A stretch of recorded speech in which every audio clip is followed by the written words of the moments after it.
There comes a moment in the depths of night, when the world sleeps and pretense falls away like discarded garments. When you catch sight of yourself in an unexpected mirror and feel your breath catch in your throat. The face looking back is familiar, yet foreign. You know every line and curve, yet something essential feels absent. As if you're viewing a photograph of someone you once knew but can no longer quite remember. This is not the gentle recognition of aging or the casual observation of change that time writes upon our features. This is something far more profound, more unsettling, confrontation with the stranger who has been living your life while you were elsewhere, tending to the endless demands of becoming who others needed you to be. The ancient Greeks spoke of Narcissus eternally entranced by his own reflection in the still waters of a sacred pool. But they misunderstood the tragedy of his story. Narcissus was not consumed by vanity or self-love. He was trapped by the terrible recognition that the face in the water was simultaneously his and not his, real and illusory, present and absent. He was caught in the space between who he was and who he appeared to be, unable to bridge the chasm that separated his authentic self from his reflected image. You know this chasm intimately, though you may not have words for it yet. It opens like a fissure in the earth whenever you pause long enough to really see yourself, not in the hurried glance of morning preparations or the practiced assessment of public presentation, but in those unguarded moments when the persona, that carefully constructed mask Jung understood as our social face, temporarily slips. The persona is not evil, it serves a sacred function, allowing us to navigate the complex social worlds we inhabit. Like the masks worn in ancient Greek theater, it gives us a role to play, a character to embody, a way to interface with the collective expectations that surround us. The tragedy begins not with the creation of the persona, but with the gradual forgetting that it is a mask at all. Over time, the boundaries between actor and role begin to blur. The mask adheres more tightly to the skin beneath, until you can no longer remember what your original face looked like. You become the successful professional, the dutiful child, the perfect partner, the responsible citizen, and somewhere in the process of becoming all these things, you lose track of the one who chose to wear these masks in the first place. The stranger in the mirror is the one who remembers. It is the aspect of yourself that was never consulted when life's major decisions were made, never asked what it wanted, never invited to the table where your future was being negotiated. It is the keeper of unlived possibilities, the guardian of roads not taken, the repository of dreams that were set aside in service of more practical concerns. When you encounter this stranger, you are meeting your own shadow, not the Freudian shadow of repressed impulses and forbidden desires, but Jung's more nuanced understanding of the shadow as all that you have had to deny, suppress, or abandon in order to fit into the shape that life seemed to demand of you. This shadow is not necessarily dark or destructive. It may contain your greatest gifts, your deepest wisdom, your most authentic expressions of creativity and love. The recognition often comes slowly, like dawn breaking over a landscape you thought you knew well, revealing unfamiliar contours and hidden valleys. You begin to notice the subtle ways you portray yourself in conversations, agreeing with opinions that feel foreign to your soul, laughing at jokes that don't amuse you, expressing enthusiasm for activities that drain your vital force. You observe yourself moving through your days like an actor who has forgotten they are performing, going through motions that feel increasingly hollow and disconnected from any genuine impulse. This is what Jung called the first stirring of individuation, lifelong process of becoming who you truly are, rather than who you have been conditioned to become. It begins with this sacred estrangement, this necessary alienation from the false self that has been constructed through years of accommodation and adaptation. The stranger in the mirror is not your enemy. It is your most essential ally, the part of you that has been patiently waiting for this moment of recognition. The disconnection you feel is not a sign of psychological pathology or spiritual failure. It is evidence that your authentic self is still alive beneath the layers of conditioning, still capable of making its presence known. Like a seed buried deep in winter soil, your true nature has been waiting for the right conditions to emerge. And this sense of estrangement is the first crack in the frozen ground of your constructed identity. The process is rarely comfortable. There is grief in recognizing how long you have been absent from your own life. How many decisions were made without consulting the deepest part of yourself? How many years passed while you were busy being who others needed you to be? There is also fear, the reasonable terror of discovering that you might be someone entirely different from who you have been pretending to be. That honoring your authentic nature might require dismantling the life you have so carefully constructed. Yet, beneath the grief and fear lies something else's stirring of excitement. A whisper of possibility, the faint but unmistakable call of your unlived life. The stranger in the mirror is not showing you who you have failed to become. It is revealing who you still might be, who you have always been beneath the personas and performances, who you are when no one is watching and nothing is expected of you.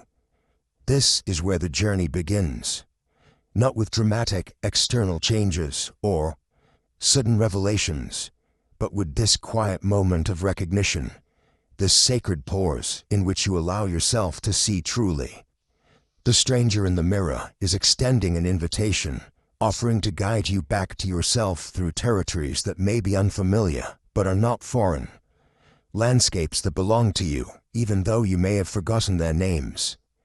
The first step is simply this: to look without flinching, to see without immediately trying to fix or change or improve.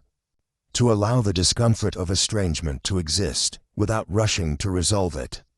In this space of not knowing, in this fertile darkness of uncertainty, the seeds of your authentic life are already beginning to stir.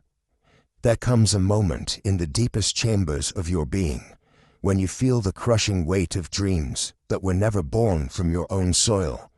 Like sedimentary layers pressed down through geological ages, these fossilized expectations have accumulated in the bedrock of your unconscious siege stratum, a testament to the hopes, fears, and aspirations of those who came before you, parents, who whispered their unlived lives into your cradle songs, a culture that carved its commandments into the soft clay of your forming identity, the collective consciousness of humanity itself. That great repository of shared dreams and terrors, pressing its ancient thumb into the wet cement of your developing psyche. You have become Atlas, that primordial figure condemned to bear the weight of heaven upon his shoulders, except the cosmos you carry is not your own. It is a constellation of someone else's stars, a universe mapped by foreign hands, a destiny written in a language you never learned to speak fluently. Every step you take echoes with the footfalls of ancestors, whose paths you follow not from choice, but from the gravitational pull of inherited momentum. The physician's coat that hangs in your closet may bear your name, but it was tailored to fit your father's unfulfilled ambitions. The corner office, with its view of the city skyline, reflects not your vision of success, but the mirror image of your mother's secret longings for recognition, that in the twilight hours between sleep and waking, when the persona loosens its grip and the psyche speaks in its native tongue of symbols and sensations, you feel the ache. It begins as a dull throb in the shoulders, where the weight of expectation has settled like a yoke worn smooth by years of carrying. But it spreads, this ache, moving through the architecture of your being like water, finding every crack in a foundation. Your chest tightens with the pressure of breathing air that feels thin and insufficient. Your hands grow heavy with the tools of a trade that belongs to someone else's calling. This is the shadow's first whisper, not the dark, destructive force that popular psychology has made it out to be, but the authentic self casting its silhouettes across the landscape of borrowed dreams. Jung understood that the shadow is not merely what we repress or deny, but often what we have forgotten we ever were. In a world that insists we become anything other than ourselves, the shadow holds the memory of our original face, the one we wore before we learned to wear masks. The exhaustion that creeps into your bones is not the healthy tiredness that comes from meaningful labor, but the soul-deep weariness of a river forced to flow upstream. Every achievement feels hollow. Every success echoes with the emptiness of a bell whose clapper has been removed. You stand in rooms full of applause, receiving accolades for performances that feel increasingly like elaborate pantomime. The golden path that stretches before you, paved with the certainty of others, lined with their definitions of worthiness, begins to lose its luster, revealing itself to be nothing more than fool's gold, glittering in borrowed light. Yet this growing heaviness is not a curse but a chrysalis. The psyche, in its infinite wisdom, begins its quiet revolution not through dramatic upheaval, but through the accumulation of weight that eventually becomes unbearable, like a tree that must shed its leaves to survive the winter. You begin to sense that something must be released, some burden laid down, some inheritance declined. The very exhaustion that seems to sap your strength is actually the first stirring of your authentic self, pushing against the constraints of a life shaped by external forces. The parents who breathed their dreams into your lungs meant no harm. They offered you their vision of safety, success, respectability, the fruits of their own struggles, distilled into a legacy they believed would spare you suffering. But the psyche knows what the ego often forgets, that each soul must walk its own labyrinth, must discover its own relationship with mystery, must forge its own covenant with the unknown. The path that led them to salvation may lead you to spiritual exile. The career that brought them fulfillment may become your prison. The values that anchored their lives may become the chains that prevent your own soul from setting sail. Culture, too, has woven its threads into the tapestry of your identity, so skillfully that you mistake its patterns for your own design. From the moment you drew your first breath, you inhaled not only oxygen but the invisible atmosphere of collective beliefs, expectations, and assumptions. The very language you think in carries the DNA of cultural conditioning. Success has been defined for you before you could define it for yourself. Beauty has been prescribed before you could discover what moves your own aesthetic sense. Purpose has been handed down like a family heirloom, passed from generation to generation, without question or blunt examination. The collective unconscious, that vast ocean of shared human experience that connects every psyche to the archetypal patterns of existence, can become a tide that drowns individual voice beneath the chorus of inherited wisdom. What Jung called the participation mystique draws you into identification with the collective at the expense of your own individuation. You become not a unique expression of universal themes, but a carbon copy of cultural templates, a mass-produced soul in an age of psychological industrialization. But the authentic self will not be silenced forever. It speaks first in symptoms: inexplicable anxiety, that visits you in moments of supposed triumph. The depression that settles over you like fog in the valleys of your achievements. The restlessness that no amount of external success can satisfy. These are not signs of failure, but signals from the depths. Messages from the parts of you that refuse to be colonized by foreign dreams.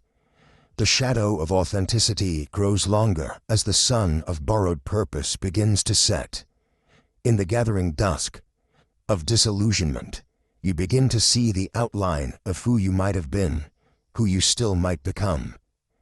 The shadow does not threaten to destroy what you have built, but to reveal what you have buried. It whispers not of chaos, but of a different kind of order, one that emerges from within rather than being imposed from without. Jung spoke of anadchiadromia, the tendency of psychological extremes to transform into their opposites. The excessive identification with inherited dreams inevitably gives birth to its counterpart, the emergence of authentic longing. The persona that has been carefully constructed to meet external expectations begins to crack, not from weakness, but from the pressure of genuine self emerging from beneath the mask. This is not breakdown, but breakthrough. Not the end of your story, but the beginning of the chapter you were always meant to write. The weight you carry becomes a compass, its very heaviness pointing you toward what must be released. Each inherited dream that no longer serves becomes a teacher, its burden instructing you in the art of discernment. You learn to distinguish between the goals that energize and those that drain, between the paths that open and those that constrict, between the voices that call you home to yourself and those that would keep you forever in exile from your own nature. This is the crucible moment, when the soul begins its great work of separation, not the violent rejection of everything that has shaped you, but the patient, careful process of sorting what belongs to you from what belongs to others. Like an archaeologist carefully excavating layers of sediment to find the artifacts of a lost civilization, you begin to uncover the genuine dreams buried beneath generations of borrowed hopes. The inherited dreams do not disappear, but are transformed, alchemized from lead into gold through the fire of conscious choice. Your father's unfulfilled ambitions become not your destiny, but your starting point for discovering what truly calls to you. Your mother's sacrificed creativity becomes not your obligation, but your inspiration to honor the creative force within yourself. The culture's definitions of success become not your prison, but your raw material for crafting a life that serves both individual authenticity and collective good. In this space between the old dreams and the new, between the inherited path and the unknown way forward, the psyche prepares for its next movement. The weight that once threatened to crush you has become the ballast that steadies you for the journey ahead. You stand at the threshold of transformation, no longer Atlas bearing the weight of heaven, but a soul ready to discover what it means to carry only the burden that is truly yours, the sweet weight of your own becoming, the sacred load of your own authentic dreams taking shape in the darkness of the unconscious, waiting to be born into the light of conscious living. There is a language your soul speaks that has never learned the grammar of daylight. It whispers in the spaces between your heartbeats, murmurs through the restless turning of your body in bed when sleep becomes a foreign country you can no longer visit. This is the tongue of the unconscious fluid, symbolic, ancient as the first dream that ever visited human consciousness. You have felt it, haven't you? That sudden uprising of tears for no reason your rational mind can grasp, welling from depths you never knew existed within you. One moment you are moving through the familiar choreography of your days, and the next, something unnamed and vast rises through your chest, like water through a broken dam. These tears are not weakness. They are not breakdown. They are the voice of your deepest self, speaking the only language it knows. The language of symbol, of sensation, of truth too large for words. The ego mind, that careful guardian of your constructed identity, scrambles to make sense of these eruptions. It assigns them to stress, to hormones, to the weather, to anything that fits within its neat catalogue of acceptable explanations. But the soul knows better. The soul recognizes these moments as sacred interruptions, as visitations from the archetypal realm where your truest nature dwells in patient waiting in the theater of sleep. This deeper voice becomes even more eloquent. Your dreams paint landscapes of possibility that your waking mind has forgotten how to imagine. You find yourself walking down roads that shimmer with familiarity, though you have never set foot upon them in this life. You speak with lovers you have never met, hold children who bear your eyes, but not your history. Stand before doorways that lead to versions of yourself that were abandoned at crossroads you can barely remember. These are not mere fantasies spun by a sleeping brain. They are not the random firing of neurons seeking entertainment in the dark hours. They are archetypal messages from the self, that vast, encompassing center of your being that exists beyond the small circle of ego consciousness. This self knows which life is truly yours to live, not the life you have constructed from expectations and fears, but the life that would spring forth if you had the courage to trust the deeper currents of your nature. Jung spoke of this self as the totality of your being, conscious and unconscious, united in a wholeness that transcends the fragmented existence of modern life. While the ego believes it is the captain of your ship, the self is the deeper ocean current that carries you toward your true destination. It speaks through symptoms and symbols, through the very disturbances that your ego mind tries so desperately to silence or explain away. Your restless nights are not insomnia, they are vigils. You are being kept awake by something in you that knows sleep is not what you truly need. What you need is awakening, not to the harsh fluorescent light of everyday consciousness, but to the deeper illumination that comes from within. The hermit within you has begun to light his lantern, that ancient figure from the tarot who represents the inner guide, the wise old man or woman who knows the pathways through the darkness of your own psyche. This hermit does not dwell in external caves or mountaintops. He dwells in the forgotten chambers of your own heart, in the places where you have stored all the unlived possibilities, all the roads not taken, all the selves you might have been if you had listened more carefully to the whispers beneath the noise. He has been waiting there, patient as stone, holding his lamp steady, while you wandered in the bright confusion of a life that never quite fit. The language of unspoken longings reveals itself through the body as much as through dreams. That sudden catch in your breath when you glimpse a life you recognize but have never lived. The way your hands want to create something you cannot name. The restlessness that sends you wandering through your own home as if seeking something you have lost but cannot remember losing. Your unconscious rebels against the constraints of the life you have built from other people's blueprints. It sends symptoms like love letters written in a code you have forgotten how to read. The migraine that comes when you are about to make a decision that betrays your deepest nature. The inexplicable sadness that descends when you are surrounded by everything you thought you wanted. The sudden surge of energy that comes when you stumble, even accidentally, upon something that resonates with your authentic self. These are not obstacles to overcome. They are not problems to be solved with the tools of ego consciousness.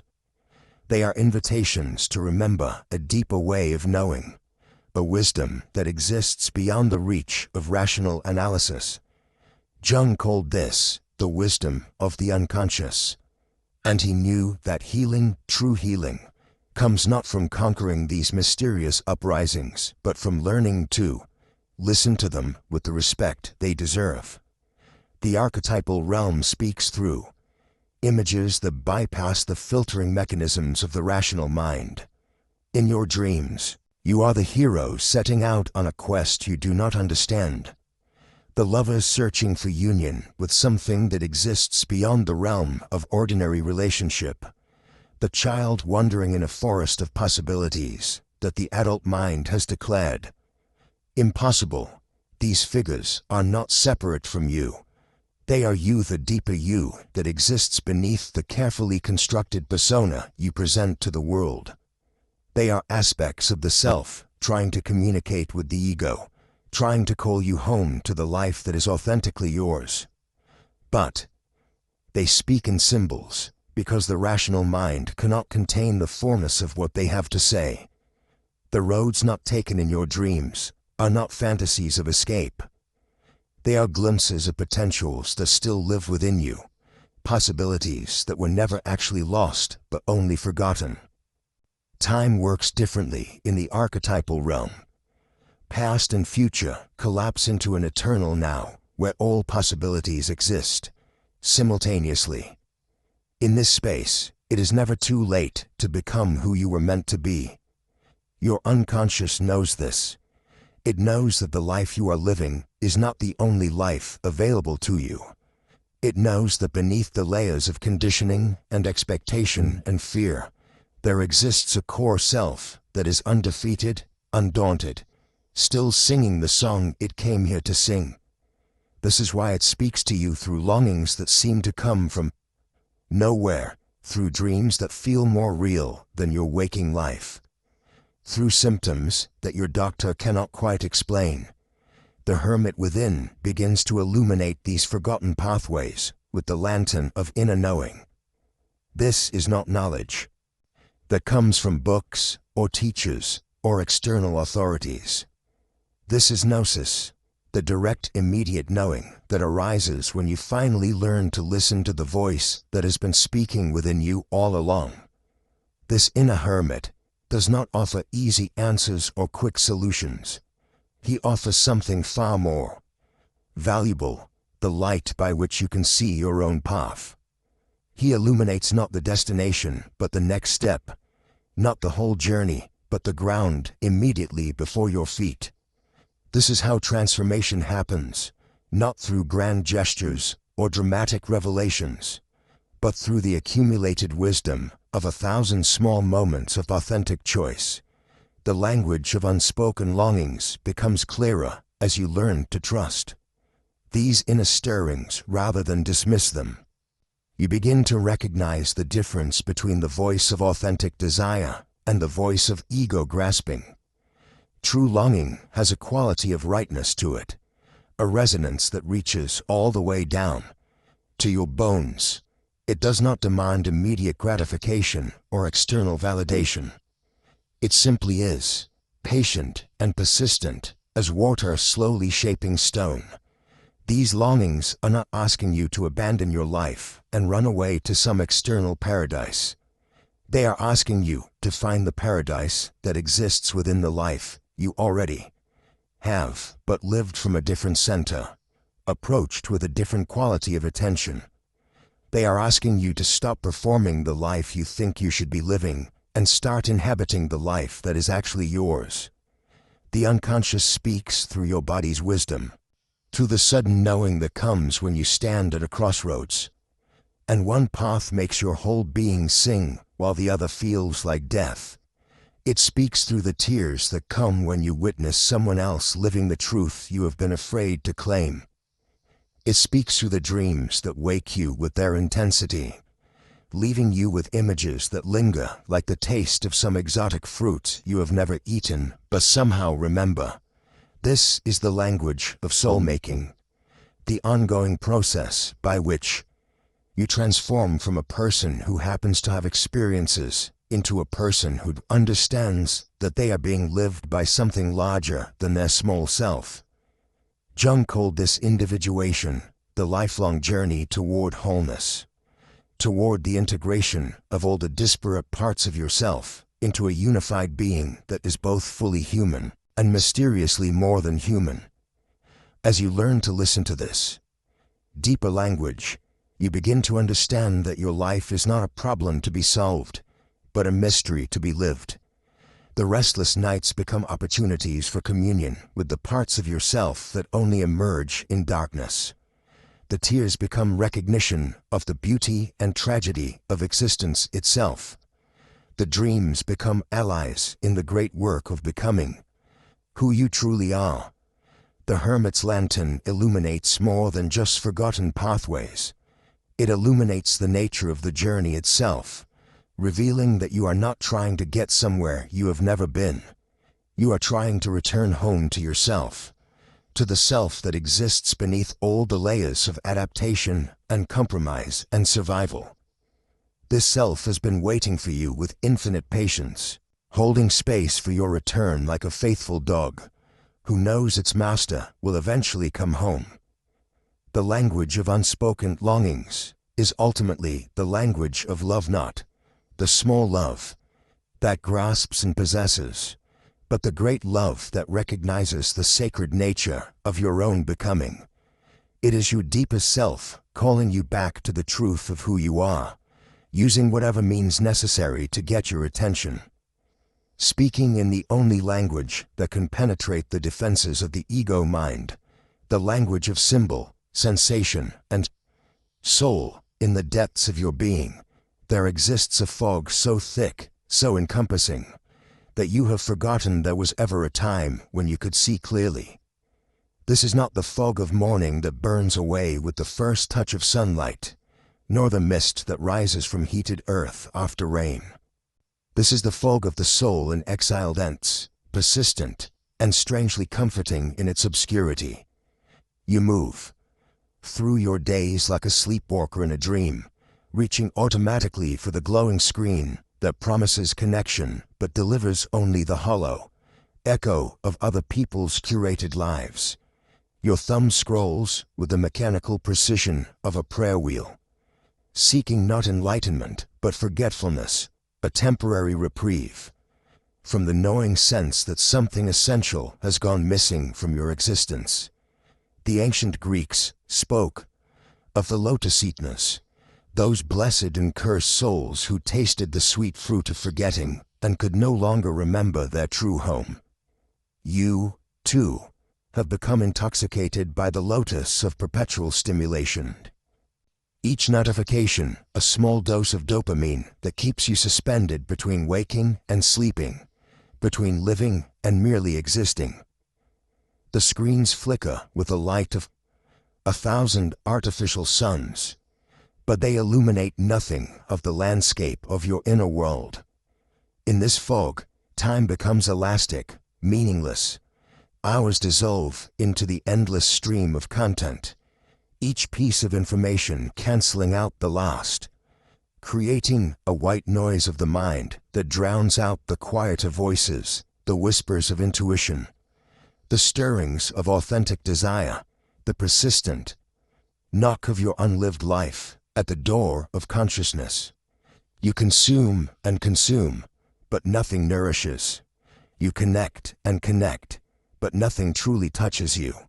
This is the modern labyrinth, not built of stone and hedgerow, but of algorithmic pathways, designed to keep you wandering in circles, always moving but never arriving.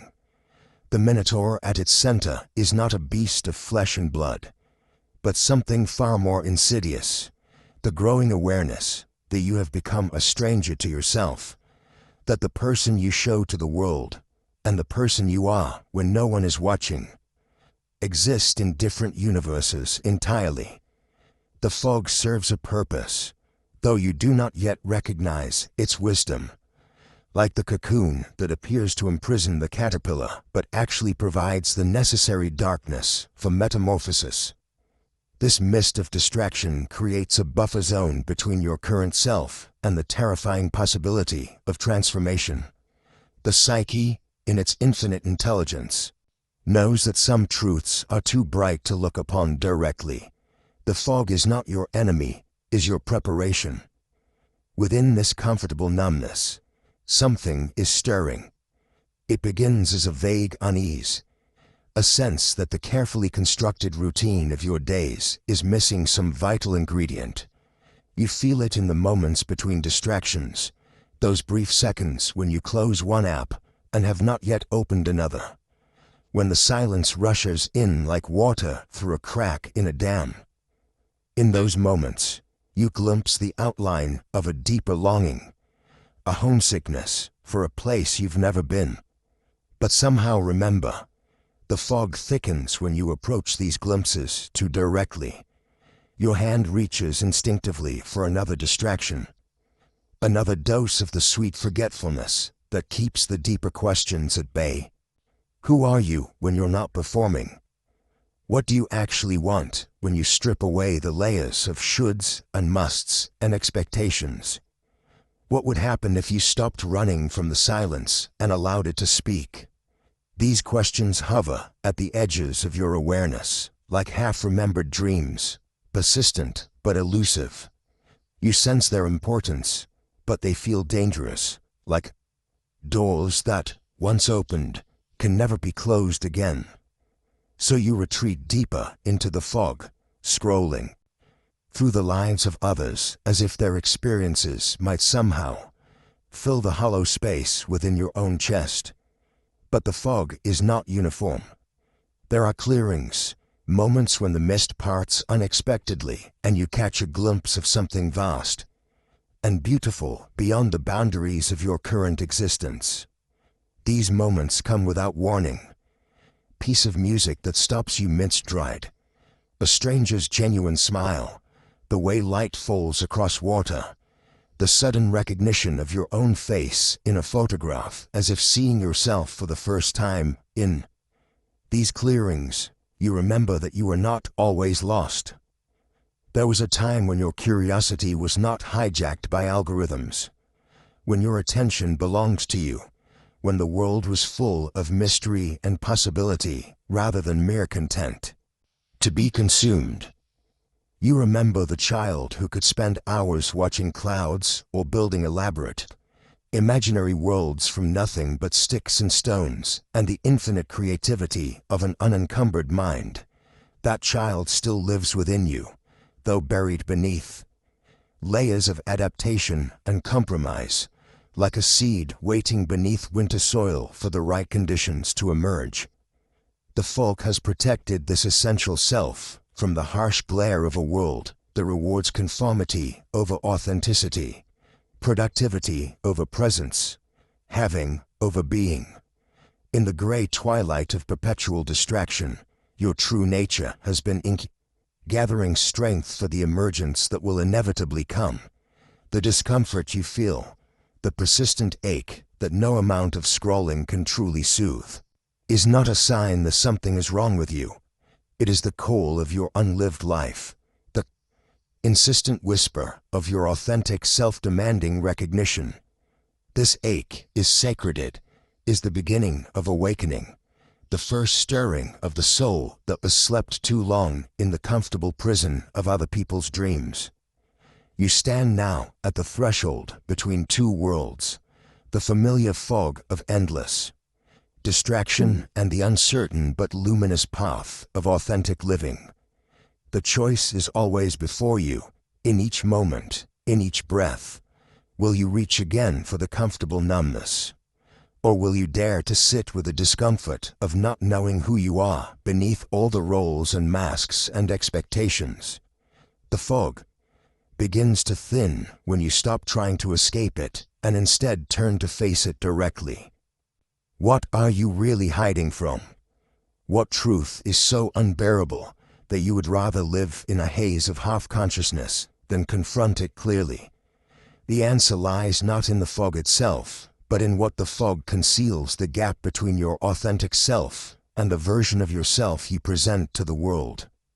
The chasm between who you are and who you think you should be. This gap is the source of the ache, the reason for the endless seeking in all the wrong places. It is also the birthplace of transformation. For it is only when you can clearly see the distance between your current reality and your deepest truth that the journey toward wholeness can begin. The fog has served its purpose as sanctuary and preparation. Now it becomes the raw material of emergence, the prima materia, that will be transformed in the alchemical fire of conscious living in the ancient mysteries. Initiates were led through a period of confusion and disorientation before being granted access to the deeper teachings. The fog of distraction is your modern mystery school, teaching you through negation what authentic presence feels like by showing you its absence. Every moment of numbness is also a moment of potential awakening. Every escape into distraction, a reminder of what you're escaping from. The fog is beginning to lift. Not because you've found the perfect app or the ultimate distraction, but because you've finally grown tired of being lost. The comfort of not knowing is being outweighed by the excitement of discovering who you might become if you stepped fully into your own life. The mist that once felt like protection now feels like limitation, and limitation always calls forth its opposite, the boundless possibility of authentic being. You are ready now to leave the land of the Lotus Eaters, to remember your true name and your true home. The fog will not disappear all at once. It will lift gradually, like a curtain, being slowly drawn back to reveal the stage where your real life has been waiting patiently for your return. Each moment of clarity will build upon the last, until one day you wake up and realize that you can see clearly again, that the world is sharp and vivid and full of meaning, and that you are no longer a stranger to yourself, but a welcomed guest. In your own existence, there comes a moment in every soul's journey when the clamor of the world becomes unbearable, when the voices that once guided you now feel like static interference, drowning out the whisper of your deepest truth. You find yourself pulling away, not in defeat, but in the ancient wisdom of the creature who knows that transformation requires darkness, that rebirth demands a sacred withdrawal from all that has been. This is the chrysalis moment, beloved wanderer. The butterfly does not retreat into its silken tomb because it has given up. On flight it enters that darkness because flight is impossible without first surrendering completely to the mystery of dissolution. Your spirit, too, has reached this threshold where the old forms can no longer contain what you are becoming. The persona you have worn like armor begins to feel suffocating, and the expectations of others, those invisible chains you have carried for so long, suddenly become too heavy for your transforming soul to bear. In the great work of individuation, this withdrawal is what the alchemists called the negredo, the blackening, the first death that precedes all true birth. It is not the depression that comes from despair, but the sacred incubation that comes from knowing, somewhere in the deepest chambers of your being, that you cannot become who you truly are while still performing who others need you to be. The moth does not apologize for seeking the flame. The seed does not explain itself to the soil as it cracks open in the darkness. Neither must you justify this holy retreat from a world that has forgotten how to honor the metamorphosis of souls. You feel it now, this inexplicable pull toward solitude, toward the vast silences where your authentic voice can finally emerge from beneath the chorus of conditioning.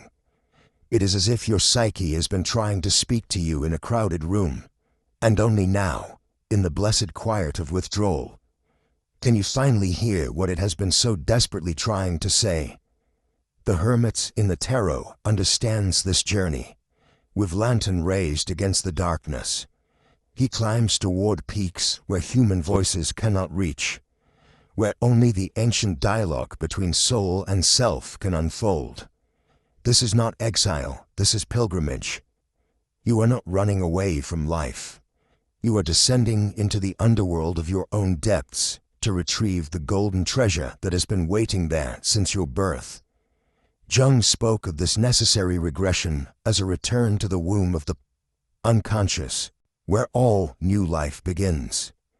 The ego, with its desperate need for connection and validation, fights against this withdrawal, interpreting solitude as punishment rather than recognizing it as the sacred laboratory where your true nature can finally experiment with being itself.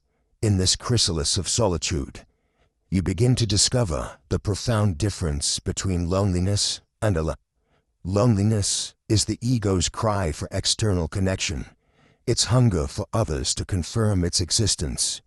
But aloneness, true aloneness, is the soul's recognition of its own completeness, its ability to commune with the infinite mystery that lives within its own depths.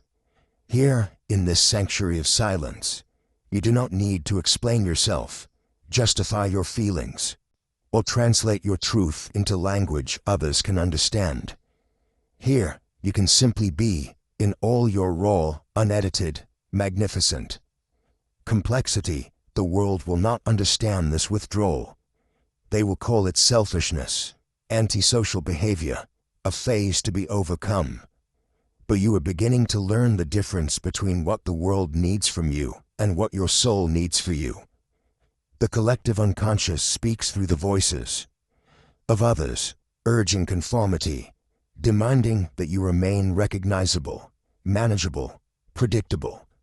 But individuation requires that you disappoint the collective in order to honor the individual, that unique spark of divine consciousness that exists nowhere else in the universe except through your particular way of being human. In this sacred darkness, old identities begin to dissolve like salt in water. The roles you have played, the good daughter, the reliable friend, the successful professional, the strong one who never breaks these masks, begin to slip away, revealing the naked truth of who you are beneath all the costumes. It can be terrifying, this dissolution, because the ego experiences it as death. But it is not death. It is the necessary decomposition that feeds the soil of your becoming. You feel yourself becoming less available to the dramas of others, less willing to sacrifice your energy on the altar of their expectations. This is not cruelty.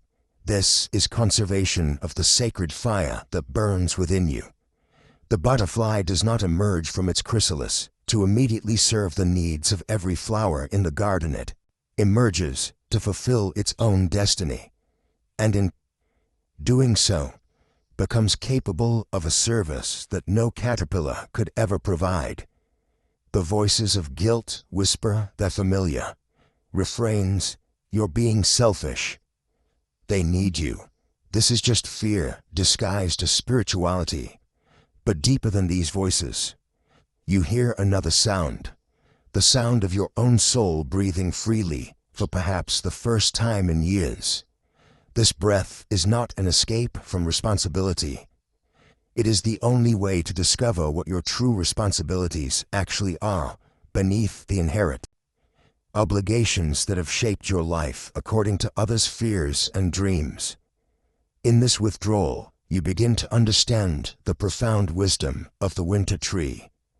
Standing bare against the sky, no longer spending energy on leaves that served there, seasoned but now trusting in the invisible work happening in root and branch. Your own invisible work requires this same kind of faith that what appears to others as emptiness or stagnation is actually the most fertile darkness you have ever known. The chrysalis teaches patience with the process of becoming. Inside that silken darkness, nothing seems to be happening, no visible progress, no dramatic transformation that others can witness and applaud. But beneath the apparent stillness, the most miraculous metamorphosis in nature is taking place. Caterpillar consciousness is dissolving into an undifferentiated soup of possibility. And from that primordial creativity, wings are being imagined into existence. This is your time in the darkness. your season of sacred dissolution. Trust the process, even when it feels like dying. Trust the withdrawal, even when it feels like abandonment. Trust the silence, even when it feels like emptiness. For, in this chrysalis of solitude, you are not becoming less, you are composting everything you have been into the rich soil from which your truest self will finally emerge. Wings, still wet with the mystery of its own transformation. Ready at last to fly. In the cathedral of your awakening consciousness. Rebellion does not arrive with the thunder of revolution or the drama of grand gestures. Instead, it whispers into being through the sacred ritual of small acts. Choose one, a prayer offered to the altar of your emerging self. Each one, a tender rebellion against the tyranny of borrowed expectations. These are not the rebellions that make headlines or topple kingdoms, but the quiet insurrections that topple the false kingdoms within your own psyche, dismantling the elaborate architecture of personas that have kept your authentic nature in exile. The first rebellion is silence, easing the fertile void over the endless chatter that drowns out the voice of your soul. In a world that demands constant commentary, perpetual networking, and ceaseless availability, your silence becomes a radical act. When you decline the invitation to fill every pause with words, when you resist the compulsion to respond immediately to every demand for your attention, when you allow the spaces between thoughts to expand into vast territories of inner listening, you are performing a sacred ceremony of reclamation. This silence is not the empty quiet of withdrawal, but the pregnant stillness of a seed in winter soil, containing within itself all the potential of spring's awakening. Jung understood that, in the depths of silence, the psyche sorts itself, separating the wheat of authentic knowing from the chaff of cultural conditioning. The voices that have colonized your inner landscape, the shoulds and musts, the expectations and obligations begin to fade when they are no longer fed by your attention, leaving space for the quiet voice of your own wisdom to emerge from the depths. Each moment you choose this sacred silence over empty conversation becomes a ritual, offering to your soul. The dinner party where you sit quietly while others perform their social personas, feeling no need to add your voice to the chorus of meaningless pleasantries. The meeting where you resist the urge to speak simply to be heard, waiting instead for words that carry genuine meaning. The phone call you don't answer because your spirit needs solitude more than your ego needs connection. These are not acts of rudeness, but ceremonies of respect for the deeper currents of your being. Solitude becomes your next sacred rebellion, a conscious choice to step away from the collective frenzy and into the sanctuary of your own company. The world tells you that to be alone is to be incomplete, that your worth is measured by the number of relationships you maintain, the social circles you navigate, the external validation you accumulate. But the individuating soul knows a different truth. That solitude is not loneliness, but communion with the most intimate aspects of your being. When you choose to spend an evening alone with your thoughts, rather than attending another draining social obligation, you are not withdrawing from life, but withdrawing into life, your own life, with its unique rhythms and requirements. In these chosen moments of aloneness, the archetypal energies that have been suppressed by constant social performance begin to stir. The artist within you starts to sketch in the margins of consciousness. The mystic begins to sense the sacred. In the ordinary, the wild one starts to remember what it feels like to breathe without asking permission. This solitude is not the isolation of the wounded, but the sacred retreat of the wise. Like the hermit in the tarot deck, you carry your own light into the darkness, not to hide from the world, but to discover what treasures await in the unexplored territories of your inner landscape. Each evening spent in your own company becomes a pilgrimage to the shrine of your authentic self. Each solitary walk, a procession toward the temple of your own becoming. The rebellion of authenticity follows naturally, a conscious choice to show up as you are rather than as others expect you to be. This is perhaps the most dangerous rebellion of all, for it threatens the elaborate social contracts that keep the collective comfortable with predictability. When you stop performing the version of yourself that makes others feel safe, when you begin to speak from your genuine thoughts rather than from the script of social acceptability, when you allow your true feelings to show through the cracks in your carefully constructed persona, you are committing the revolutionary act of being real. This authenticity is not the crude honesty that wounds without purpose, but the sacred honesty that honors both your own truth and the truth of others. It is the courage to say, "I don't know," when knowledge is expected. "I disagree," when consensus is assumed. "I need space," when togetherness is demanded. Each act of authentic expression becomes a small ceremony of liberation, freeing not only yourself but creating permission for others to step out from behind their own masks. The power of these small rebellions lies not in their dramatic impact, but in their cumulative effect. Like water slowly carving a canyon through solid rock, each tiny act of authentic choice gradually transforms the landscape of your life. The evening you choose, reading over another meaningless television show. The morning you choose meditation, over checking your phone. The conversation where you choose listening to your inner voice over agreeing with the crowd. Each choice becomes a sacred offering to the emerging self that seeks expression through your daily life. Jung spoke of the transcendent function, the psyche's natural ability to bridge opposites and create something new from the tension between them. These small rebellions activate this function, creating a bridge between who you have been and who you are becoming. The persona that served you in the past is not destroyed, but transformed, integrated into a larger sense of self that can move fluidly between different expressions without losing its essential nature.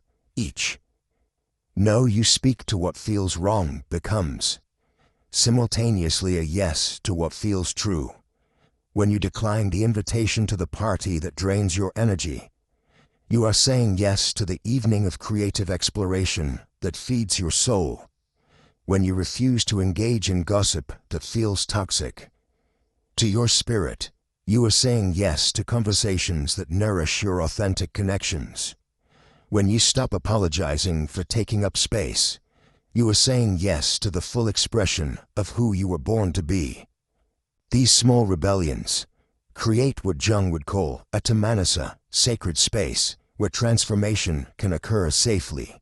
Like the ancient Greeks who marked off holy ground for their rituals, you begin to mark off sacred time and space for your own becoming. The morning hour you protect for solitude becomes your temple. The evening walk you take alone becomes your pilgrimage. The journal where you write your authentic thoughts becomes your sacred text. In this protected space, the archetypal energies of your nature begin to manifest more freely. The creator in you starts to make things without worrying about whether they are good enough.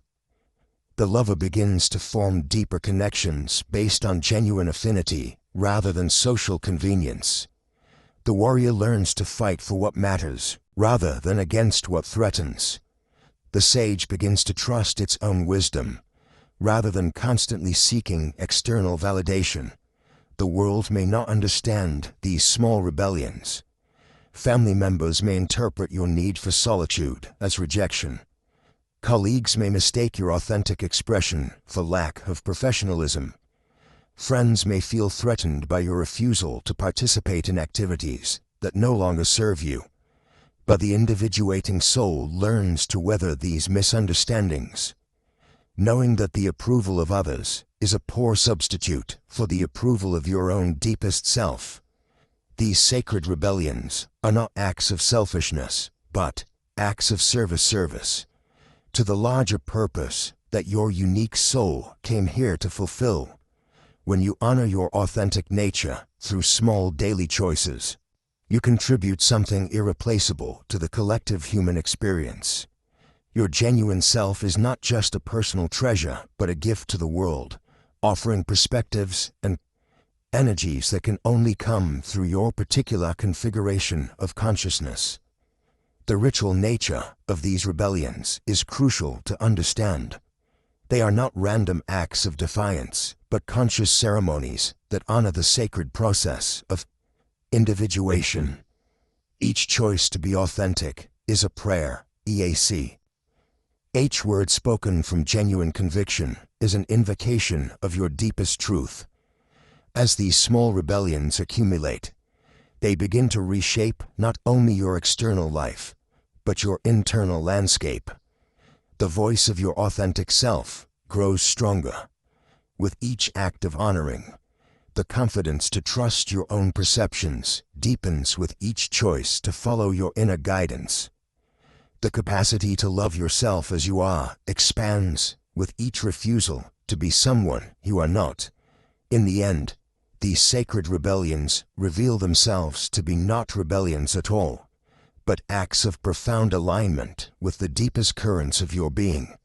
What seemed like resistance to the world becomes recognition of your true place within it.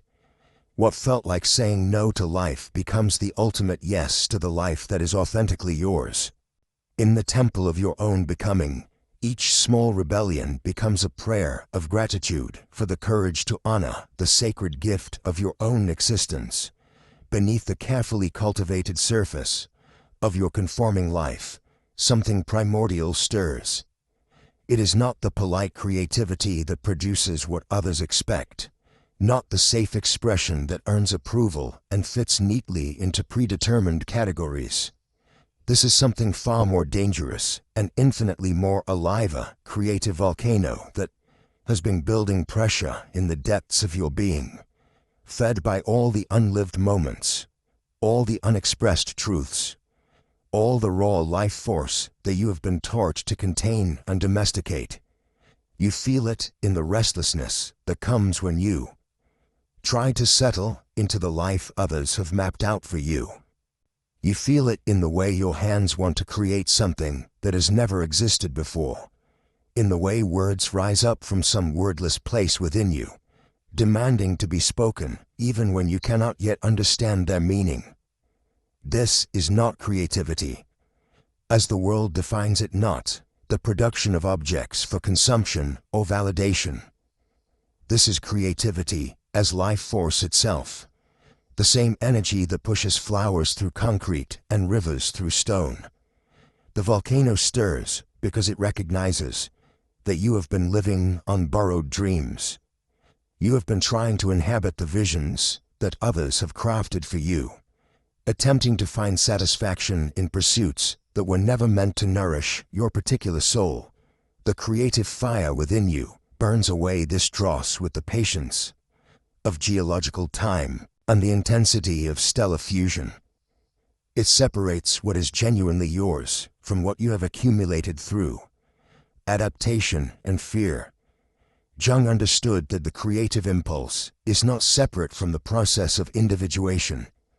Is individuation made manifest? When you create from the depths of your authentic nature, you are not making art or writing words or crafting objects. You are making yourself visible to yourself. You are giving form to the formless wisdom that dwells in the unconscious, translating the language of the psyche into something that can be touched, seen, heard, felt. The fire that builds within you is not concerned with external measures of success or failure. It does not ask whether your expression will be understood or appreciated or profitable. It asks only whether it is true to the unique constellation of experiences and insights and longings that make you who you are. This fire burns with the knowledge that you are not here to repeat what has already been said or done. You are here to say what only you can say. to see what only you can see, to bring forth what only you can bring forth. This is why the volcano stirs with such urgency. It knows that every day you spend trying to be someone else is a day stolen from the work of becoming yourself. It knows that your authentic expression is not a luxury or a hobby. It is the very purpose for which you came into being. You are not an accident of biology seeking to fill time until death claims you. You are a unique perspective on existence itself. A one-time only experiment in consciousness that will never be repeated. The creative impulse becomes your compass in the bewildering landscape of modern life, precisely because it points toward what wants to live through you rather than what others want from you. When you honor this inner flame, you begin to distinguish between the energy that comes from forcing yourself to fit predetermined molds and the energy that arises when you align with your authentic nature. The difference is unmistakable once you learn to feel it. One depletes and diminishes you, while the other feeds and enlarges you. The sacred work of bringing your unlived life into being begins with small acts of creative courage. You stopped to say yes to the impulses that arise from this deeper place, even when they make no sense to the rational mind. You begin to trust the pull towards certain words, certain images, certain ways of moving through the world that feel right in your bones, even if they contradict everything you have been taught about who you should be. This is not about becoming an artist in the conventional sense, though it may include the. This is about recognizing that your entire life is your canvas, your medium, your masterpiece in progress. Every choice to honor your authentic nature over the demands of conformity is a brushstroke in the painting of your true self. Every moment, when you choose what genuinely moves your soul over what you think will gain. Approval is a word in the poem of your becoming. The volcano of creative fire does not erupt all at once. It builds slowly, teaching you to recognize the difference between the creative impulse that arises from your depths and the pseudo-creative activities that merely distract you from the real work. True creativity has a quality of inevitability. To it, it feels less like something you were doing and more like something that is happening through you. You become the instrument through which something larger than your small self seeks expression. As this fire begins to burn away the accumulated layers of who you thought you were supposed to be, you may feel momentarily lost, even frightened. The ego mind, which has invested so much energy in maintaining the familiar patterns of your constructed identity, rebels against this dissolution. It prefers the known prison to the unknown freedom. But the creative fire is patient and persistent. It knows that what burns away was never truly you. It was only the costume you wore while you were forgetting who you really are, the pure gold that remains after this. Burning is not something you can possess or display like a trophy. It is the irreducible essence of your being, the core self that exists beyond all roles and identities and achievements. This gold cannot be stolen or diminished or compared to anyone else's treasure. It simply is, and its very existence is enough to justify your place in the cosmos. When you begin to create from this place of authenticity, something miraculous happens. Your expression carries a quality that cannot be manufactured or imitated, the quality of truth spoken from direct experience. People recognize it even when they cannot name it. It bypasses the defenses of the mind and speaks directly to the soul. This is because authentic creative expression is not communication from one ego to another. It is communication from the depths of one being to the depths of another. The creative impulse teaches you that you are not here to be a perfect copy of someone else. You are here to be an original, to contribute something to the human conversation that has never been contributed before. your perspective, your way of seeing and feeling and understanding, your particular combination of wounds and gifts and insights. All of this is precious beyond measure because it is unwrapped as you learn to honor this creative fire. You begin to understand that bringing your unlived life into being is not a single dramatic gesture, but a daily practice of small, authentic choices. Each time you choose what genuinely moves you over what you think you should do, you feed the flame. Each time you risk expressing something true rather than something safe, you strengthen your connection to the creative source within you. The volcano stirs because it recognizes that your time for hiding is over. The world needs what you have to offer, not your imitation of someone else's gifts, but your unique contribution to the vast tapestry of human experience. The creative fire within you is not yours alone. It is life itself, seeking to know itself through your particular lens, to express itself through your unique voice, to love itself through your authentic heart. This is the sacred work that awaits you, not the creation of objects or products, but the creation of yourself as a vessel, worthy of the creative force that seeks to move through you. One authentic expression at a time, one moment of creative courage at a time. You begin to embody the life that has been waiting to live through you all along. There is an ancient oracle that speaks to you every moment of every day, though you have learned to ignore its whispered prophecies in favor of the louder voices of reason and expectation. This oracle is not housed in a temple of marble and gold, nor does it speak in riddles that require interpretation by priests. It lives within the sanctuary of your own flesh, and its language is as immediate and undeniable as breath itself. Your body remembers what your mind has worked so hard to forget. It holds the memory of who you were before you learned to twist yourself into shapes that pleased others, before you discovered that love could be conditional and safety could be earned through performance. Within the architecture of muscle and bone, nerve and sinew, lives the record of every betrayal of your authentic nature. Every moment when you said yes while you're being screamed no. Every time you smiled while your soul wept. Feel it now, that subtle tightening in your chest when you consider returning to work, that drains your life force drop by drop. Notice how your shoulders creep toward your ears when you think of that relationship where you must constantly edit yourself to be acceptable.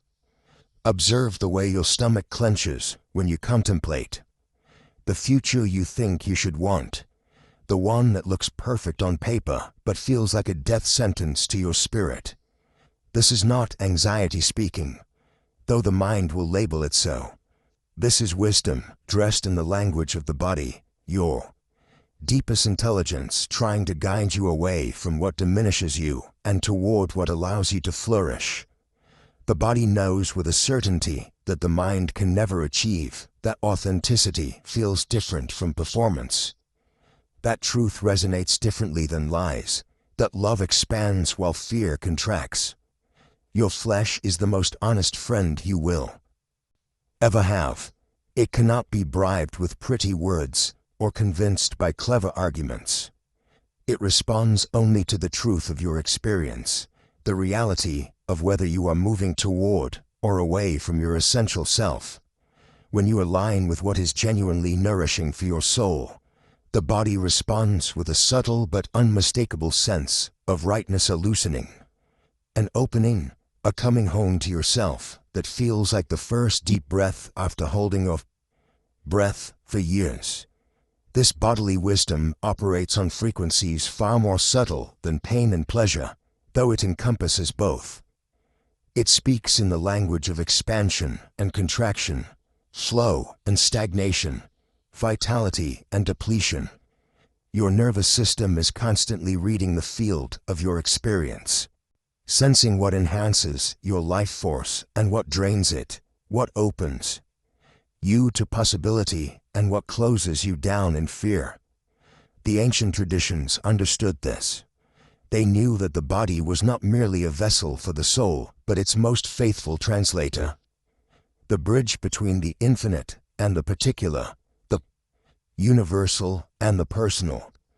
They developed practices to cultivate this somatic awareness: yoga, Tai Chi, meditation in movement, recognizing that wisdom lived as much in the tissues as in the thoughts. Perhaps more so, but you have been taught to override this wisdom, to push through the body's warnings, to ignore its guidance in favor of what seems more practical or acceptable. You have learned to numb yourself to your own experience, to treat your physical self as an inconvenient machine that needs to be managed, rather than a sacred oracle that deserves to be consulted. The result is a kind of exile from yourself, a disconnection so profound that you can spend years pursuing goals that feel hollow, relationships that require you to abandon yourself, ways of living that slowly poison your spirit while looking perfectly respectable from the outside. You mistake exhaustion for dedication, tension for strength, numbness for stability. Recovery begins with simple recognition, the willingness to notice what your body is actually telling you in any given moment. Not to judge it or fix it or explain it away, but simply to acknowledge the reality of your felt experience. This is radical in a culture that treats bodily wisdom as irrelevant at best, unreliable at worst. Start small. Notice how your body responds when you enter different spaces. Feel the subtle shift when you're with people who see and appreciate you versus those who need you to be someone else. Pay attention to the difference between genuine enthusiasm and forced excitement, between healthy tiredness and the bone-deep fatigue that comes from living against your nature.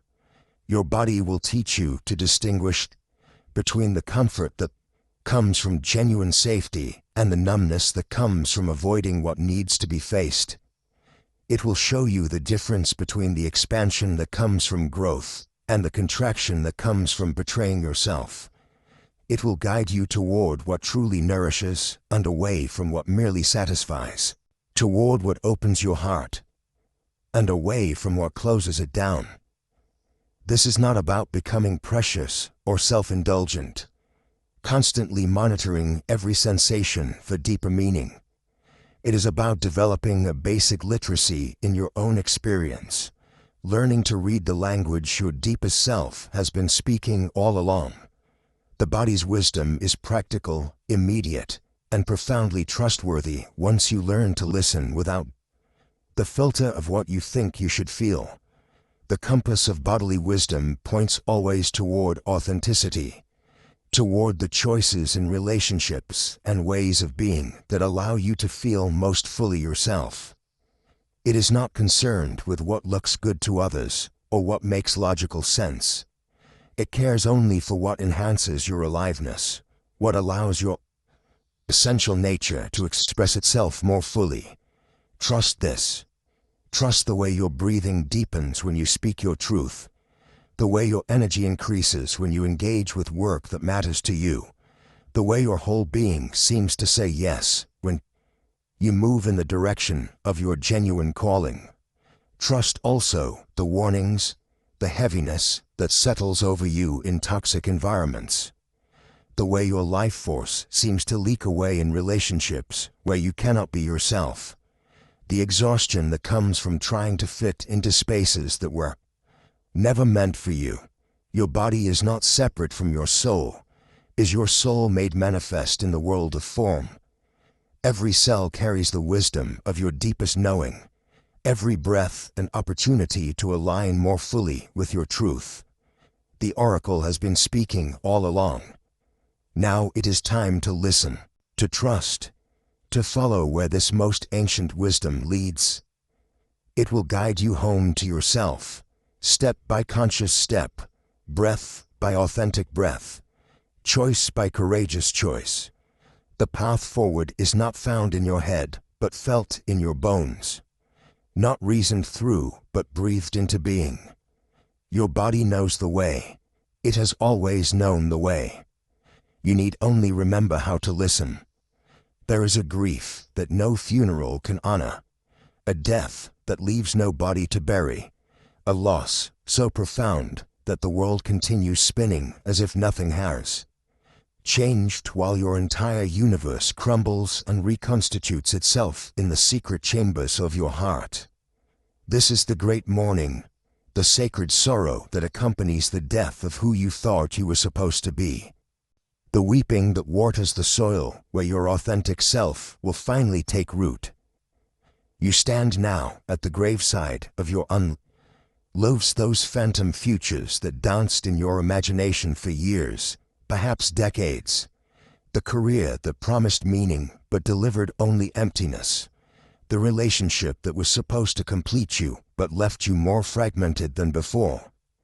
The version of yourself that others needed you to be: dutiful, predictable, safe, who slowly suffocated the wild truth that wanted to breathe through your bones.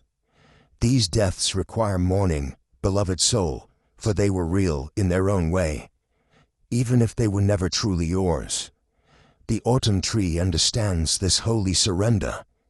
It does not cling to its leaves from fear or sentimentality. It releases them with the ancient wisdom that knows holding on to what has finished its season prevents the new growth that waits in the darkness of winter. Each falling leaf is a small death, a letting go that makes space for the spring that lives in potential beneath the bark.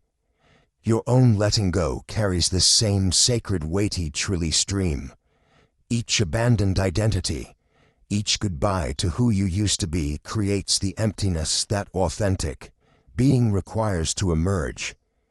Jung called this the sacrifice of the provisional life, that carefully constructed existence built from the expectations of others, the inherited dreams of your family, the collective agreements about what constitutes a successful human story. You have lived provisionally for so long, believing that someday, when you were good enough, brave enough, worthy enough, your real life would begin. But the great mourning teaches you that your real life can only begin when you stop waiting for permission and start grieving what was never yours to begin with. This grief is not depression, though it may wear depression's mask. This is sacred sorrow, the holy tears that fall when the soul recognizes how long it has been in exile from itself. You mourn the years spent performing roles that never fit, the energy wasted trying to become someone else's idea of who you should be, the dreams deferred in service of dreams that were never your own. This mourning is not self-pity. It is the first honest conversation you have had with yourself in years. Perhaps in your entire life. The phantom selves you are releasing had their own gravitational pull, their own magnetic field that kept you orbiting around a center that was never truly centered. The good daughter who sacrificed her voice to keep the peace. The successful professional who climbed ladders leaning against walls he never wanted to scale. The perfect partner who contorted herself into shapes that love could never recognize. These selves were not illusions, they were real experiences, real choices, real years of your precious life. They deserve to be mourned before they can be released. In this great mourning, you begin to understand the difference between who you became and who you were born to be. The gap between these two selves is the wound where your grief enters, but it is also the portal through which your authentic life finally arrives. The tears you shed are not only for what you are losing, but for what you lost so long ago you forgot it was ever yours. That original spark, that untamed essence, that way of being in the world that was uniquely, undeniably, irreplaceably you. The collective unconscious fears this morning because it threatens the structures that depend on your provisional life. Family systems, social hierarchies, economic arrangements, all of these require your continued performance of roles that make have nothing to do with your soul's true calling. When you begin to grieve what you thought you were supposed to be, you simultaneously begin to withdraw your energy from systems that need you to remain asleep to your own truth. This withdrawal is necessary, but it comes with its own sorrow, the grief of disappointing those who loved your false self more than they ever knew your real one. But the deepest mourning is reserved for time itself, those years, perhaps decades, when you lived as a stranger to yourself, when you made choices from fear rather than love, when you said yes when your soul was screaming no. This is the grief that has no remedy except feeling it fully, allowing it to move through you like a storm that clears the air. You cannot get those years back, cannot relive those moments with the wisdom you carry now. You can only honor what was by refusing to waste what remains. In the mythic traditions, the hero must descend into the underworld before ascending to the light. Your great mourning is this descent not into despair, but into the rich darkness, where transformation becomes possible. Here, in the compost of your abandoned lives, the nutrients that will feed your authentic becoming are slowly breaking down into the soul soil, where new growth can finally take root. The death you are mourning is not the end of your story. It is the beginning of the story that has been waiting to be told since the moment you drew your first breath. This grief carries its own strange comfort, for in mourning what was never truly yours, you make space for what has always been calling your name.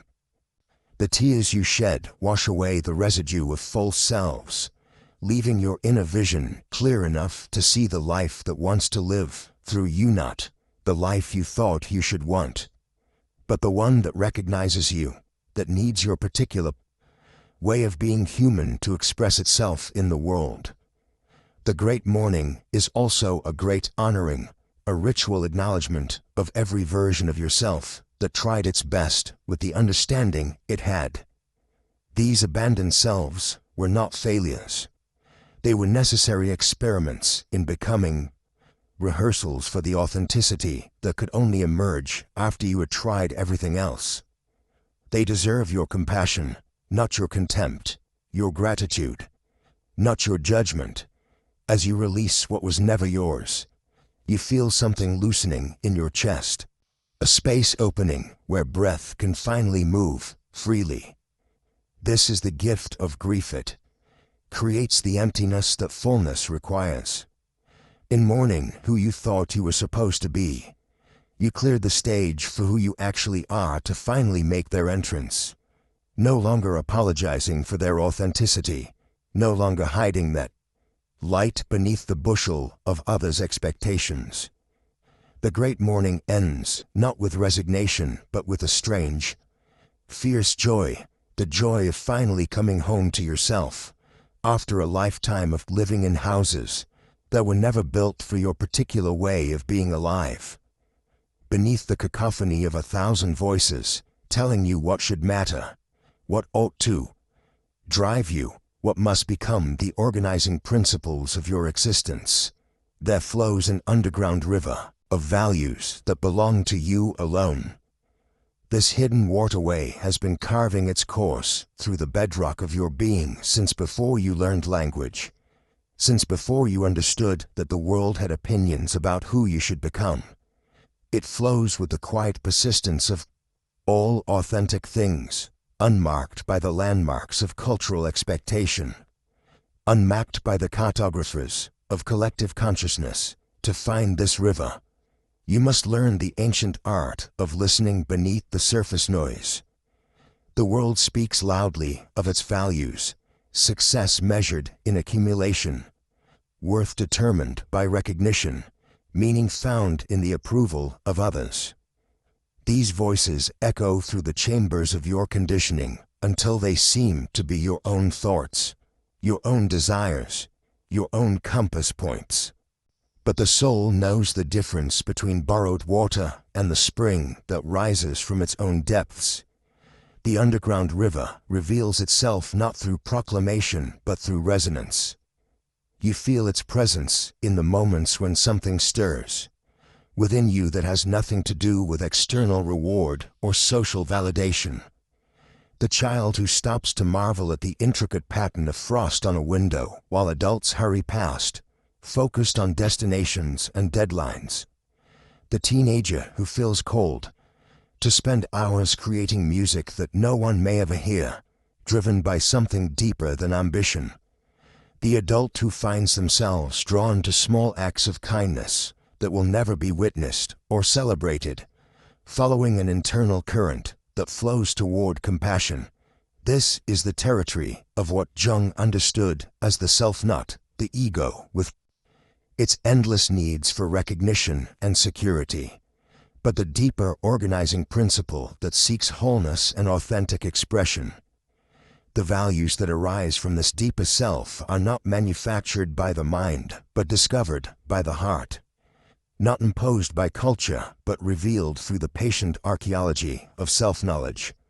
They emerge like underground springs, carrying minerals and nutrients that can only be found in the particular soil of your unique being. Following this inner compass requires a courage that the world rarely celebrates, the courage to disappoint others in service of something more essential.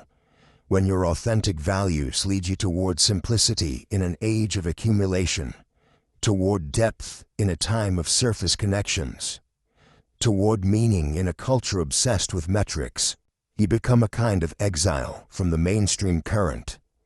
Yet this exile is not punishment but pilgrimage, a journey toward the homeland of your own soul. The river flows toward what genuinely nourishes you, and this nourishment may look nothing like what feeds others. Your soul may find sustenance in long hours of solitary contemplation, while others thrive in constant social engagement.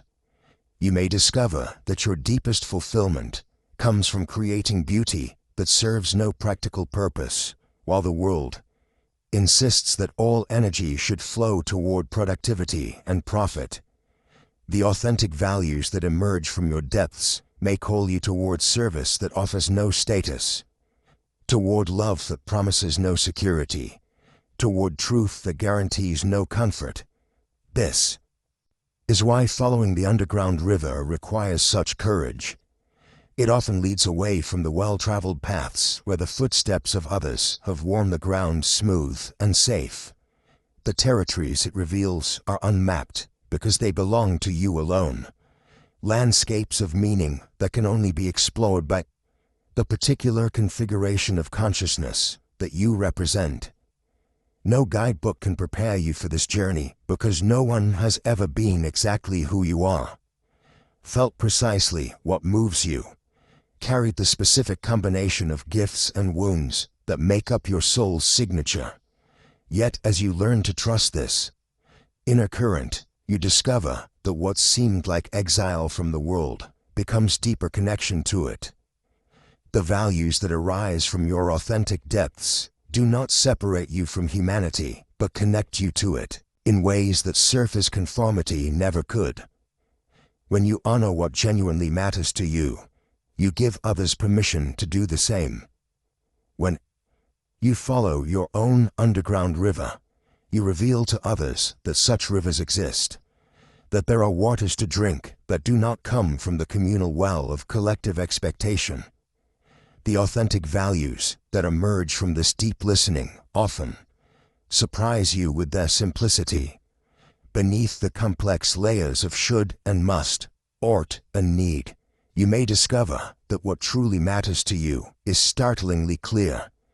The quality of presence you bring to each moment, the depth of connection you create with those you love, the beauty you can add to the world through your unique way of seeing and being. These values require no justification, because they arise not from the mind's logic, but from the heart's wisdom. As you drink from these authentic waters, your entire relationship with choice begins to transform. Decisions that once felt overwhelming become natural expressions of your deeper knowing. The career path that aligns with your authentic values may offer less money but more meaning. The relationships that honor your true self may be fewer but infinitely more nourishing. The lifestyle that serves your genuine nature may look eccentric to others but feel like coming home to yourself. This is the great paradox of individuation, that by becoming more uniquely yourself, you become more genuinely connected to the universal patterns that move through all authentic being. The underground river of your values eventually joins the greater stream of life itself, adding its unique minerals and currents to the vast ocean of human experience. What seemed like separation reveals itself as the deepest form of participation, contributing something irreplaceable to the collective wisdom of our species. The world needs what flows through your particular underground river. It needs the values that can only arise from your specific soil, the perspectives that can only emerge from your unique vantage point, the gifts that can only be offered through your authentic expression. When you honor these deep currents within yourself, you are not being selfish, but serving the larger purpose that brought you into existence. The purpose of adding your irreplaceable note to the symphony of consciousness that is always composing itself through the lives of those courageous enough to sing their own song. In the end, the underground river reveals itself to be not just your personal compass, but your contribution to the world's navigation system. By following what is most authentic within you, you create new pathways for others to discover what is most authentic within them. Your courage to drink from your own deep waters becomes an invitation for others to find their own hidden springs. And in this way, the individual journey toward authentic values becomes a collective movement toward a world where all beings can follow the underground rivers of their own becoming, creating a landscape rich with the diversity of authentic human expression. From the smoldering ruins of the life you thought you were supposed to live, something magnificent begins to stir. It rises not with the desperate flapping of escape, but with the quiet majesty of a creature that has always known its true nature, even when buried beneath layers of ash and expectation. This is the phoenix of self-determination, your authentic self emerging from the fire of transformation, carrying within its wings the hard-won wisdom of everything you have burned away. You no longer wait for permission to exist as you truly are. The old pattern of seeking approval from external authorities, parents, society, institutions, even God, has been consumed in the flames of your becoming. What emerges is not rebellion, for rebellion still defines itself in relation to what it opposes. What emerges is sovereignty, the quiet, unshakable knowing that you are the ultimate authority on the question of your own existence. This is not the sovereignty of the ego, drunk on its own power and contemptuous of all limits. This is the sovereignty of the individuated self, that deeper center of your being that has integrated both light and shadow, both strength and vulnerability, both the capacity to stand alone and the wisdom to know when connection serves the greater wholeness. You are not selfish, you are self-possessed. You own yourself in the deepest sense, which means you are free to give yourself authentically rather than from the desperate need to be loved or approved or understood. The phoenix carries within its very essence the memory of the fire. Every feather is inscribed with the lessons learned in the burning. Every breath carries the smoke of what had to be released for new life to emerge. You do not forget what brought you to this point of transformation. The failures that taught you what was not truly yours, the betrayals that showed you where you had betrayed yourself, the losses that revealed what could never actually be lost. All of this becomes fuel for the fire of who you are becoming. Jung understood that individuation is not a process of becoming someone new, but of becoming who you have always been beneath the layers of adaptation and conditioning. The phoenix does not become a different creature in the fire, it becomes more fully itself, purified of everything that was never truly part of its essential nature. The self that emerges from your personal conflagration carries the same core essence that has been with you since the beginning, but now it burns with a clarity that cannot be clouded by the expectations of others. This emergence brings with it a power that the world neither gave to you nor can take away, the power to choose your own life. Not just the surface choices of career and relationship and lifestyle, but the deeper choice of how you will inhabit your existence. What meaning you will extract from your experiences, what story you will tell about the journey that has brought you to this moment of awakening. The return of this power is both exhilarating and terrifying. The ego mind, which has grown comfortable with the safety of external validation, suddenly finds itself without the familiar crutches of others' opinions and society's blueprints. What if I choose wrong? It whispers. What if I am not enough to carry this responsibility? But the phoenix knows that the fear of making the wrong choice is itself a remnant of the old way of being, when choices were evaluated by their success in gaining approval rather than their alignment with authentic nature. From the perspective of the individuated self, there are no wrong choices. There are only choices that teach you more about who you are and choices that teach you more about who you are not. Both serve the greater purpose of your becoming.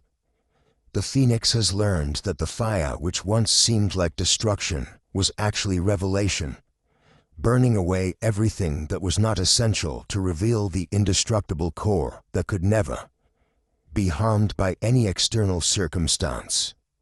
You begin to understand that self-determination is not about controlling outcomes or forcing life to conform to your will. It is about taking responsibility for your response to whatever life brings, for the meaning you make from your experiences, for the person you choose to become in the face of circumstances beyond your control. This is a far more profound power than the ego's fantasy of domination. Is the power to remain true to yourself, regardless of external conditions. The phoenix rises with wings that span both the personal and the transpersonal, both the individual and the universal. Your self-determination does not separate you from the larger web of existence. It allows you to participate in it more authentically. When you are no longer performing a role designed to gain approval, you become available for genuine connection. When you are no longer trying to be who you think others want you to be, you can discover who you actually are in relationship with others. This is the paradox of true sovereignty. It makes you both more independent and more capable of genuine interdependence. You no longer need others to complete you or validate you or give your life meaning, which means you can love them for who they are rather than for what they can do for you. You can contribute to the world from the fullness of your authentic being rather than from the emptiness of unmet need. The wisdom carried in the phoenix's wings includes the understanding that your individual journey of self-determination serves something larger than your personal happiness or success. Each person who has the courage to burn away the false self and live from authentic nature contributes to the collective awakening of humanity. Your refusal to conform to expectations that contradict your deepest truth gives others permission to do the same. The fire that created you anew was not punishment, it was purification. Every relationship that ended because it was built on who you were pretending to be rather than who you actually are. Every dream that died because it was never truly yours to begin with. Every identity that crumbled because it was constructed from others' materials rather than your own essence. All of this was the necessary burning that revealed the gold that could not be destroyed. Now you carry this gold, not as possession, but as responsibility. The power to choose your own life comes with the obligation to choose consciously, to remain awake to the deeper currents that move through your existence, to honor both your individuality and your connection to the greater whole. You are free, but your freedom serves a purpose larger than personal gratification. The phoenix of self-determination does not rise once and remain forever aloft. This is an ongoing process, a continuous choosing of authenticity over convenience, truth over comfort, growth over safety. Each day brings new opportunities to either honor the sovereignty you have claimed or to slip back into the old patterns of seeking validation from external sources. But once you have tasted the freedom of self-determination, once you have felt the power of living from your authentic center, rather than from the circumference of others' expectations, you can never again be satisfied with the half-life of borrowed existence. The phoenix knows its own nature now, and that knowing is sacred and undeniable. You are the author of your own becoming, the artist of your own existence, the sovereign of your own soul. In claiming this authority, you do not become arrogant or isolated. You become humble before the magnitude of the responsibility and grateful for the privilege of conscious participation in your own creation. The phoenix rises not to escape the earth, but to see it from a higher perspective, to understand its place in the larger pattern, to serve the greater purpose with the full power of its authentic being. The moment of awakening is like lightning, illuminating a landscape you have never seen before, brilliant, revelatory, and achingly brief. In that flash of recognition, you see with stunning clarity who you have been, who you are becoming, and the vast distance between them. But lightning does not transform the landscape it illuminates. It simply reveals what was always there, waiting in the darkness to be acknowledged. The real work begins in the aftermath, in the slow dawn that follows the lightning strike. This is the alchemy of integration, the patient, precise art of weaving your authentic self into the living fabric of ordinary days. It is one thing to glimpse your truth in moments of revelation. It is another entirely to live it when the bills need paying, when difficult conversations must be navigated, when the world demands you show up in all your messy, imperfect humanity. You stand now at the threshold between knowing and being, between insight and embodiment. The shadow aspects of yourself that you have finally acknowledged do not simply disappear in the light of consciousness. They must be invited to the table, given a voice in the council of your wholeness.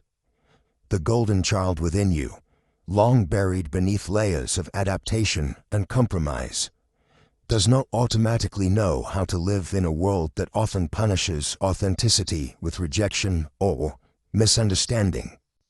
This is the sacred marriage of opposites that the alchemists spoke of in their cryptic texts, not the elimination of what seems dark or difficult, but the conscious union of all aspects of your being into something greater than the sum of its parts.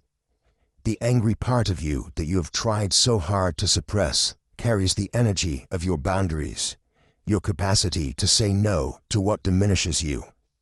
The fearful part that you have judged as weakness holds the wisdom of appropriate caution, the instinct for self-preservation that has kept you alive through countless small deaths of the spirit. Integration is not about becoming perfect. It is about becoming whole.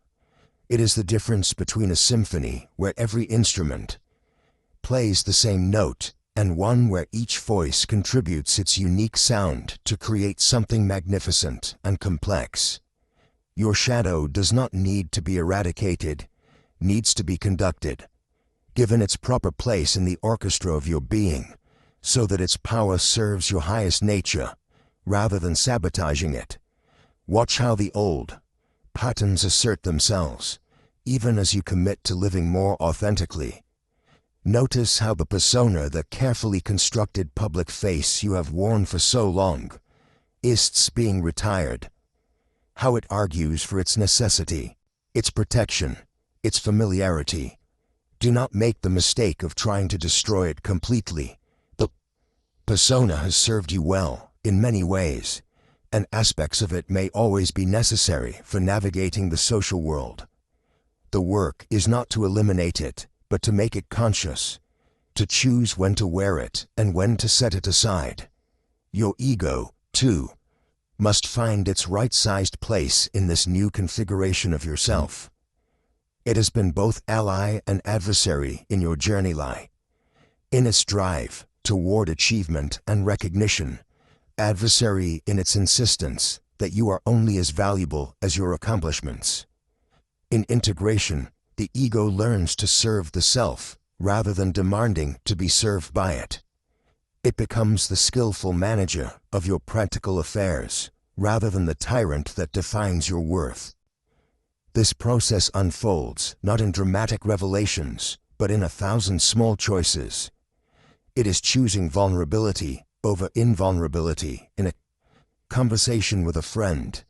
It is setting a boundary with a colleague even when it feels uncomfortable. It is pursuing the creative project that calls to you despite having no guarantee of success or recognition. It is allowing yourself to be seen in your imperfection, rather than hiding behind the mask of having it all figured out. Each choice becomes an act of conscious creation, an opportunity to incarnate your truth in the world of form. You begin to understand that transformation is not a destination, but a way of traveling. Not a problem to be solved, but a life to be lived with increasing awareness and courage. The gold that the alchemists sought was never meant to be hoarded, was meant to circulate, to be shared, to transform everything it touches. Integration requires both fierce tenderness toward yourself and patient compassion for others who are still asleep to their own possibilities. You cannot force others to join you in awakening, cannot make them see what you now see with such clarity. Your work is to live your truth so completely, so authentically, that you become a living invitation for others to consider their own possibilities for transformation. The laboratory of this great work is not some distant monastery or retreat. Center it is your kitchen table, your workplace, your relationships, your daily commute. Every interaction becomes an opportunity to practice showing up as your authentic self. To find the delicate balance between honoring your truth and respecting the needs of the situation. Between being genuine and being skillful, you learn to dance between solitude and community, between self-care and service, between acceptance of what is and commitment to what could be. The contradictions that once felt impossibly difficult begin to reveal themselves as creative tensions, polarities that generate the energy for continued growth and transformation. The integrated life is not free from conflict, is free from the exhausting battle between who you are and who you think you should be. External challenges will still arise. Difficult emotions will still move through you.